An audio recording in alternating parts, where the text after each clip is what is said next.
Bienvenue dans Brise-Glace, un podcast du temps qui s'intéresse à tout ce qu'on n'ose ni dire ni demander aux gens qui nous entourent. Quand on grandit en Suisse, dans un petit village très très blanc, comment vivre sa négritude ? Comment s'accepter soi-même ? Odile, elle a 32 ans, et elle vit au quotidien une forme de racisme ordinaire dans une société inconsciente de sa blanchité. Une société d'ailleurs souvent convaincue que les discriminations appartiennent au passé.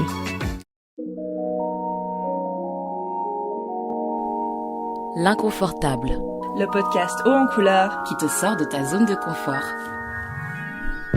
Dans cet épisode, on traite des clichés qui collent à la peau des femmes noires. En Suisse, quelles sont les spécificités du racisme dirigé contre les communautés afrodescendantes noires ?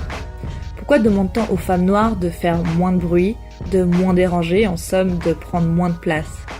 Comment les femmes noires construisent-elles leur identité dans un monde qui les invisibilise ? Notre invitée du jour, Immaculée Mossoba, dévoile son expérience de femme noire en Suisse. Moi, on pose souvent la question, est-ce qu'on ose dire une personne noire ? Est-ce qu'on doit dire black ? Est-ce qu'on doit dire personne foncée ? Est-ce qu'on doit dire africaine ? Qu'est-ce que vous préférez ? Je préfère qu'on dise que je suis simplement une femme noire. Je préfère aussi ça, de loin à black, parce que black, ça, ce sera peut-être pour un autre épisode, mais ça renvoie à trop de trucs très dérangeants.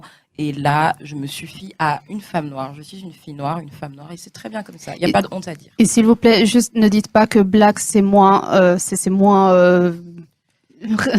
raciste ou je sais pas Parce que que c'est noir. pas à vous de décider déjà. C'est pas à vous de décider comment vous voulez nous appeler. Tout à fait. T'as raison, Immaculée. Ouais. Et puis en plus, le fait d'éviter le mot de dire noir pour dire black, c'est aussi comme si être noir c'était une insulte et que c'était forcément voilà, une mauvaise exactement. chose. Et je crois qu'aujourd'hui, on a une génération de personnes noires qui veulent se réapproprier les mots et qui veulent arrêter de tiptoe around it et puis de vraiment dire les choses et puis de changer en fait. Qu'est-ce qu'on entend derrière ce mot-là ?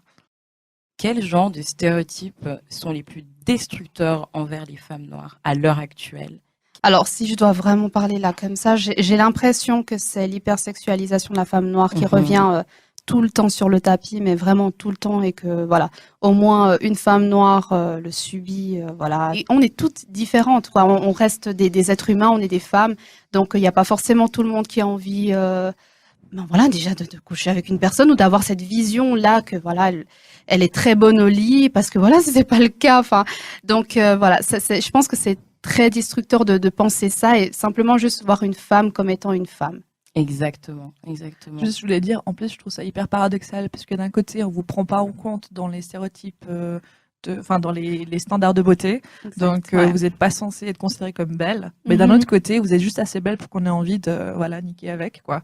Et puis, je trouve que c'est vraiment un putain de paradoxe qui montre que, au-delà d'être un objet sexuel, vous n'êtes rarement vu comme des femmes avec qui on peut construire une relation amoureuse, saine, respectueuse, etc. Au niveau de l'intelligence, très souvent, moi, ce qu'on m'a dit quand je commence à parler à quelqu'un que je connais pas du tout, la première remarque, c'est « Ah, mais tu parles comme une blanche ». Exactement. Ça, c'est typique. Et du coup, qu'est-ce que ça veut dire, en fait, déjà, parler comme une blanche ? Je savais pas qu'on pouvait parler comme une race. Et ça sous-entend que parler comme une personne blanche, c'est avoir une certaine éducation, une certaine éloquence qui n'est pas propre aux Noirs. Et c'est très insultant, en fait. C'est très, très insultant de penser que les Noirs ne savent pas parler. À ces remarques sexistes et racistes, qu'est-ce que vous faisiez pour vous défouler ? Est-ce que vous avez le souvenir d'échappatoire quelque part ?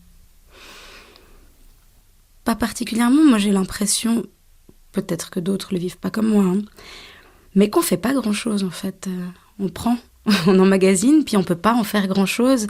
Souvent, quand on râle, c'est minimisé ou ça crée un conflit. Enfin, il n'y a pas beaucoup de manières de le faire ressortir. L'humour, apparemment. Je pense. D'en rire, voire d'être provocateur, notamment avec des amis ou autres. Mais il y a des limites, il y a des moments où ça passe moins bien. Et puis, il y a aussi des moments où ça sert à cacher que ça fait plus mal que ça. Mais bof, si j'en ris, ça passe. Et puis, ça veut pas dire qu'il faut pas en rire. C'est pas du tout ce que je dis. Mais ça cache peut-être aussi quelque chose. Ouais, l'humour, ça peut être une défense. Oui. Il y a des réactions très frontales. La dernière en date, j'étais avec une amie dans une cabine d'essayage, en faisant du shopping. Un monsieur qui accompagnait sa compagne essayer des trucs et qui était visiblement déjà exaspéré nous attendait. Puis on avait une cabine chacune, dans un magasin où il y a 2 étages, donc d'autres cabines à l'autre étage. Et nous voyant nous montrer nos affaires, il a commencé à s'impatienter. Et puis on lui a dit non mais nous on n'est pas pressés, il y a d'autres cabines. Et puis on est dans un moment de plaisir. Ça fait 5 minutes qu'on est là, on n'est pas en train d'exagérer, on n'a pas besoin de se dépêcher, non. Et à un moment donné, il me regarde moi, très précisément, et il dit « Ouais, vous, c'est sûr que vous êtes sûrement pas pressé, et puis d'ailleurs, vous devez pas savoir ce que c'est d'être à l'heure tous les matins pour aller bosser, ou un truc comme ça. » Et bien sûr que je l'ai reçu, la remarque, mais il n'avait rien dit de strictement raciste. Moi, ça m'a violentée, mais j'ai vu chez mon amie une réaction extrêmement viscérale, quoi. Elle était, mais... Elle ne vivant pas ça souvent, d'être dans la situation, apparemment, ça l'a touchée. Et après, on a été en discuter, puis on a été se poser sur une terrasse et puis passer à autre chose. Mais elle lui a répondu de manière assez vive. Et, de toute façon, on peut pas faire grand-chose, mais elle a tenté. C'était là, le dernier souvenir aussi parlant. Est-ce que vous faites aussi la différence entre le racisme clairement injurieux et irrespectueux et une forme de racisme un peu bienveillant, comme on a pu en parler dans la presse, de commentaires qui ne se veulent pas racistes et qui en aucun cas n'ont conscience de leur caractère raciste et qui pourtant le sont? Oui. Des personnes plus âgées avec un autre rapport peut-être aux Noirs ou à d'autres cultures, avec même des compliments physiques un peu « Ah, mais c'est tellement joli tes petites bouclettes et je sais pas quoi », mais vraiment, qui sont pensés, mais où on sent que quelque part, ils sont si mignons. Ils sont si jolis quelque part, il y a un côté un petit peu paternaliste et autres. Qu'est-ce qu'il y aurait d'autre Tout ce qui est du domaine musical ou de la danse, quoi. Ah, mais tu danses bien, mais c'est normal. Et je caricature un peu. Soit vous avez ça dans le sang, soit vous apprenez depuis tout petit. Des choses comme ça, ouais, qui sont vraiment autour du compliment, quoi. Très bien intentionné, super maladroit. Le stéréotype qu'on impose à la femme noire au niveau de sa résilience, en fait. On attend des femmes noires qu'elles encaissent tout le temps, en tout le temps. Ça va même jusque dans le domaine de la santé, en fait. Quand une femme noire se présente à l'hôpital et qu'elle se plaint de certaines douleurs ou qu'elle va en urgence, on aura moins tendance à la prendre au sérieux parce qu'on attend d'elle qu'elle soit forte, en fait. Et du coup, soit c'est ça, du coup, on prend pas au sérieux sa douleur. Et aux États-Unis, statistiquement, il y a plus de femmes noires qui décèdent à l'accouchement que de femmes blanches. Parce qu'on ne leur prodigue pas suffisamment rapidement les soins dont elles ont besoin. Encore une fois, parce qu'on ne les prend pas au sérieux. Et c'est extrêmement choquant. À l'époque, on enseignait en médecine que les non-blancs avaient tendance à performer leur douleur, en fait. Que c'était des conneries, en gros. Et qu'il ne fallait pas les prendre au sérieux. Et du coup, c'est encore un truc qui reste dans la culture médicinale. Les médecins me corrigeront si je me trompe, mais c'est ce que j'ai appris récemment. Et du coup, son pendant par rapport à cette problématique de la femme noire qui n'est pas prise au sérieux dans le domaine de la santé, c'est aussi qu'elle en fait trop, en fait. Et du coup, quand elle se plaint de douleur, c'est soit mais non, mais vous êtes assez forte pour résister à ça. Donc voilà, ça, je trouve que c'est aussi un stéréotype très, très destructeur et c'est absolument très mauvais pour notre santé mentale et physique, apparemment. On était dans le village 2 enfants métis, un ami qui venait du Brésil et puis moi. Et il y avait clairement à l'école ceux qui se moquaient ou qui pouvaient être assez trash. Et puis ceux qui nous défendaient corps et âme. Chez les tout petits déjà, il y avait ce truc. J'ai des souvenirs de copines hurlant sur des copains d'école. Mais c'est pas juste, c'est pas leur faute.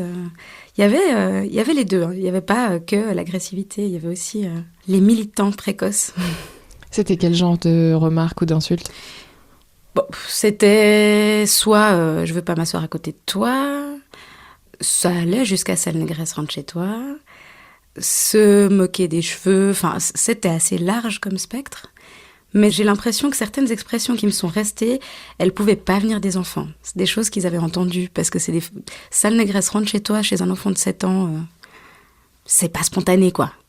Il a dû l'entendre et le revéhiculer plus loin, quoi. J'étais blessée, vraiment. Mais en même temps, j'étais blessée et fâchée contre eux, mais j'avais tellement envie de leur plaire au même. Enfin, c'était assez paradoxal, quoi. Enfin, ça me détachait pas de la volonté de leur plaire. Ça a été jusqu'à un jour où j'ai dit à ma maman, et ça l'a marqué bien sûr, que j'aimerais tellement devenir blanche. C'est assez rigolo parce que le dire à ma maman, qui est le parent noir des deux, pour moi, c'était un problème que je rencontrais à l'école et dans ma vie sociale, mais au fond, je voyais même pas que j'étais en train de le dire aux parents noirs de mes 2 parents. Ce qui a dû être assez choquant pour elle, mais c'était aussi la réalité, en fait. Quand tu étais plus jeune, tu te disais « Ah oui, mais moi, je suis pas comme les autres noirs ».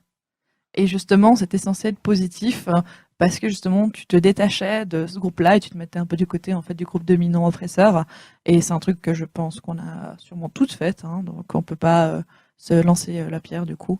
Mais je sais pas justement comment est-ce que vous le viviez, vous Alors au début, moi quand j'entendais ça, je me sentais sanctifiée. J'avais l'impression qu'on me mettait sur un piédestal et que j'étais enfin graciée de ma pauvre condition de femme noire, de fille noire. Et voilà, c'est très, récemment que je me suis rendu compte que c'était une forme de racisme internalisé, tout à fait, et que en aucun cas c'était bien pour mon identité de me sentir différente des autres filles noires. Non, c'est pas un compliment. Je peux être différente pour d'autres qualités, mais en aucun cas pour me différencier de l'entièreté de ma race, entre guillemets. Ça n'a vraiment aucun sens et c'est trop destructeur de penser comme ça. Et c'est vrai que la victoire ultime, c'est le moment où on rencontre quelqu'un et que voilà, faut voir les origines de cette personne, donc ou plutôt sa couleur de peau.